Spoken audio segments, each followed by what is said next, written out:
Assalamualaikum warahmatullahi wabarakatuh. Perkenalkan, nama saya Andika Dua Frijal, biasa disapa dengan panggilan Andika atau Dika, dengan NIM 2405076016 dari program studi Pendidikan Bahasa dan Sastra Indonesia, Fakultas Keguruan dan Ilmu Pendidikan.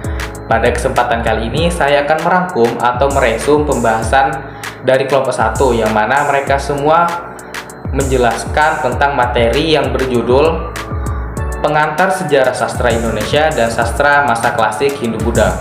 Saya akan menjelaskan apa sih sejarah sastra itu. Sejarah sastra merupakan salah satu cabang dalam kajian ilmu sastra. Kata sejarah sendiri berasal dari bahasa Arab, yaitu sajarun, yang mana berarti pohon. Pohon melambangkan adanya akar, cabang, dan ranting, yang menunjukkan adanya rangkaian peristiwa yang tersusun secara kronologis. Dalam bahasa Yunani sendiri, kata sejarah berasal dari historia, yang berarti ilmu. Makna historia kemudian berkembang menjadi kajian terhadap fenomena kehidupan alam, khususnya perjalanan hidup manusia yang tersusun berdasarkan urutan waktu. Dalam bahasa Inggris, istilah historia merujuk pada catatan masa lalu, terutama mengenai perjalanan hidup manusia.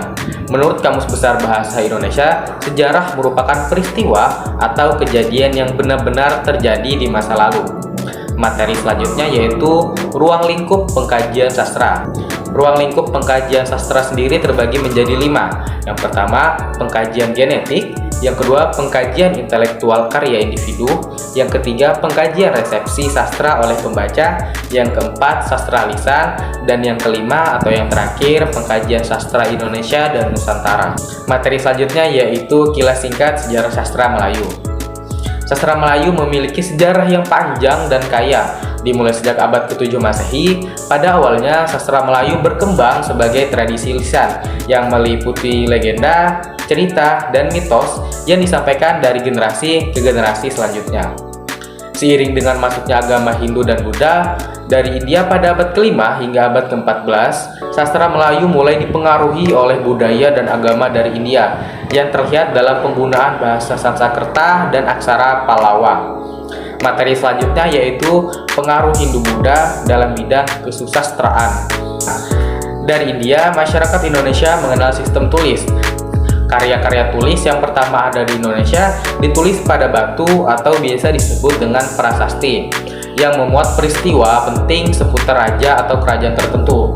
Pada masa berikutnya, penulisan dilakukan di atas daun lontar, batang bambu, lempengan perunggu, daun nipah, dan kulit kayu. Karena bahan-bahan tersebut lebih lunak daripada batu, lebih mudah dijinjing, dan bisa dibawa kemana-mana, dan lebih tahan lama lagi. Materi yang terakhir yaitu peninggalan karya sastra pada masa klasik Hindu-Buddha di Indonesia.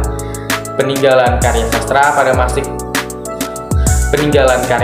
pada masa klasik Hindu-Buddha di Indonesia sendiri terbagi menjadi 3. Yang pertama kitab, yang kedua Ramayana, yang ketiga Mahabharata. Kitab sendiri lagi terbagi menjadi 6. Yang pertama kitab Sutasama, yang kedua kitab Negara Kertagama, yang ketiga kitab Paraton, yang keempat Baratayuda, yang kelima kitab Arjuna Wiwaha, dan yang keenam atau yang terakhir kitab Tantu Panggelaran. Sekian rangkuman atau resum dari kelompok 1. Terima kasih semuanya. Assalamualaikum warahmatullahi wabarakatuh.